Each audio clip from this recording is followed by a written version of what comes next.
Oh, welcome to Midweek Wrap on Yarra Ranges Live TV, the only hyper-local news program for the Yarra Valley and the Ranges, where every week we bring to you the latest local news headlines, the weather ahead, and we share with you what Yarra Ranges Live TV's been up to. And now it's time for the latest local news headlines presented by Jim Brown.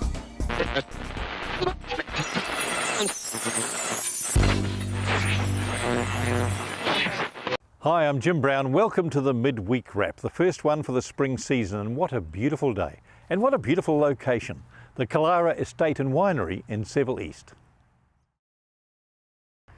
The Ranges Trader Mail's front page looks at a movie about Ned Kelly shot near Sherbrooke. It's a joint production with Film Victoria starring Russell Crowe. However, the movie has apparently created a controversy. Local environmentalist Darren Jones laments the damage done by trucks and equipment and how local wildlife will be frightened by explosives for a simulated shootout and the burning down of a building.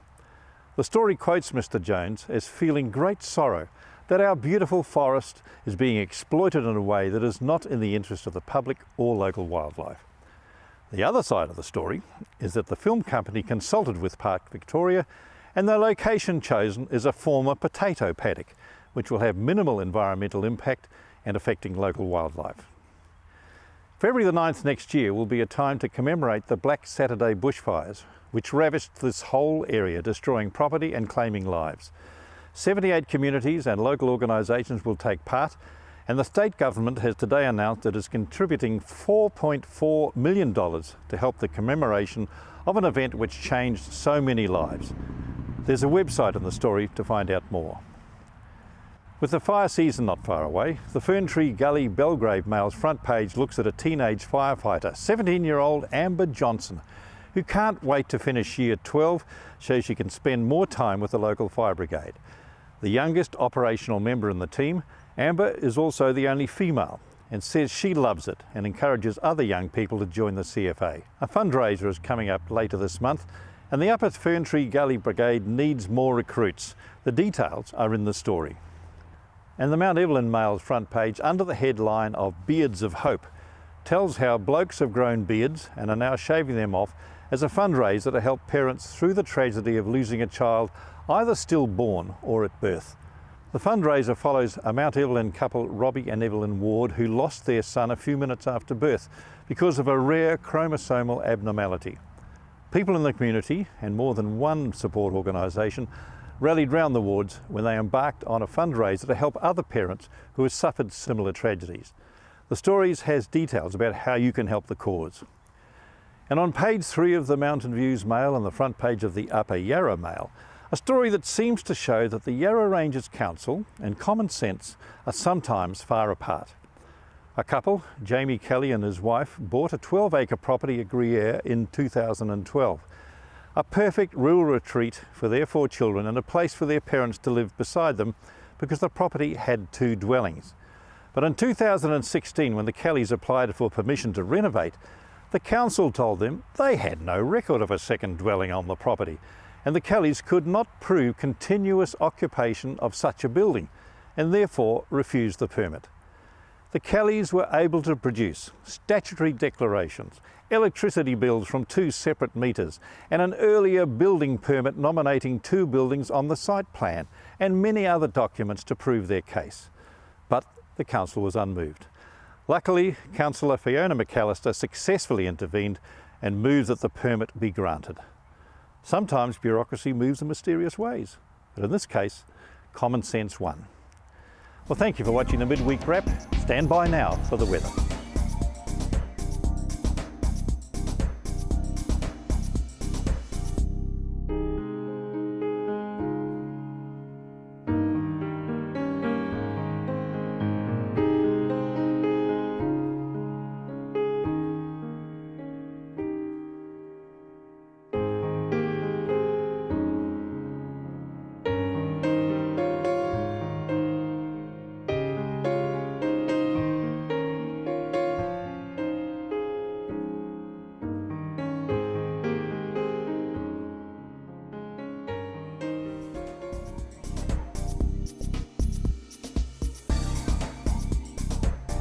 Oh, thanks, Jim, for reading the latest local news headlines for us, of course. And what have Yarra Rangers Life TV been up to? Well, on Saturday we shared with you the story of Soupees. Of course, Gavin Smith doing some wonderful work for 10 years now, would you believe? And they're raising money through a GoFundMe campaign to fund a new van. Here's more from Gavin. Of course, we're here with Gavin Smith, the Soupee himself, who's been doing some wonderful work helping the disadvantaged in our community for 10 years, Gavin. That's right. That's Good morning, fantastic. Pat. Morning, yeah. Lovely to see you. Now, you guys have got a GoFundMe campaign happening at the moment. That's right. You're trying to raise about 10 grand for a van? That's right, yeah. What would a van help you guys accomplish? That would help so much because it would mean that I could transport a lot more stuff in one go than what I can do at the moment. Because I do so much of transporting blankets, sleeping bags, jackets, coats, etc. to the homeless and to the sex workers in St Kilda, it just means I could chuck everything in the van along with my Soupee stuff if needs be and just go. And so I can achieve so much more in the time that's available than I can now because of just having a small hatch. Yeah. Obviously. It means I had to make 2 or 3 trips or even 4 trips where one could do. So for those that aren't aware, so Soupees, of course, you have a soup stand that you basically hand out free soup and free meals. That's right. As you mentioned, you also hand out blankets and clothing to those in need. And as I mentioned, Soupees, of course, have been doing it for 10 years.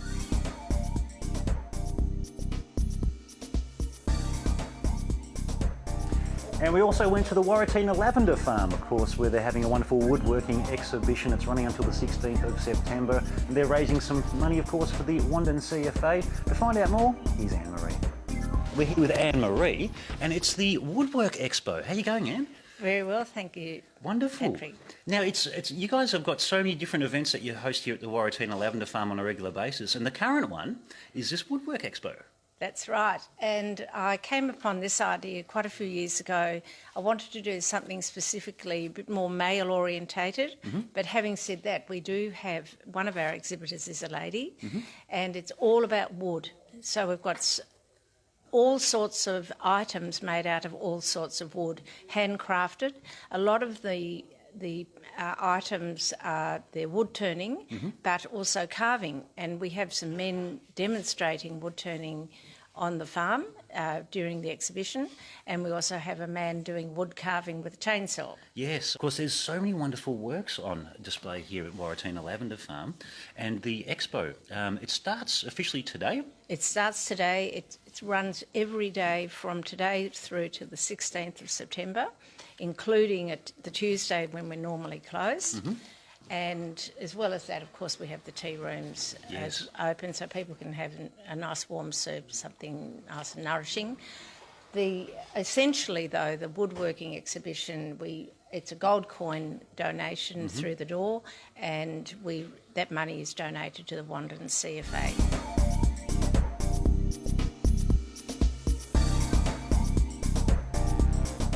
Oh, and that's the end of another midweek wrap for another week, of course. Thank you to you guys for watching and engaging with our content.